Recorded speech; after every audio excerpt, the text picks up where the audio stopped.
ఏం పబ్లికు ఉష్కవొత్తే రాలేదు కావచ్చు. 7 కొండల ఎంకన్న సన్నిధి కిటకిటలాడుతాంది. ఆ సామిని దర్శనం చేసుకోనికే ఎక్కడెక్కడి భక్తులో కొండెక్కుతుండ్రు. కోనేటి రాయిని కళ్ళార చూసి మురిసిపోతుండ్రు. మనసార పబ్బతి వట్టి మొక్కులు మొక్కుతుండ్రు. పాండ్రి మనం కూడా అట్లా పోయొద్దాం.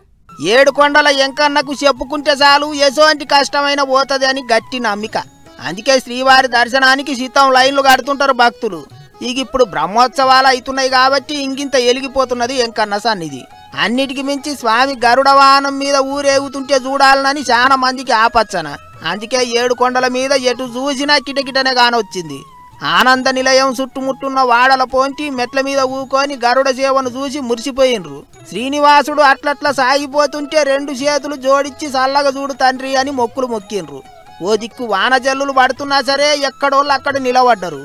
ఇక రోజుకో వాహనం మీద ఊరేగుతున్న ఆ మలయప్ప స్వామి భక్తులకు దీవెనలు పెడుతుండు. ఈ కలియుగాన వెలిసిన ప్రత్యక్ష దైవం ఆయననే కాబట్టి ఆ వైభవం చూడనికే 2 కళ్ళు సరిపోతలేవంటే నమ్ముర్రే.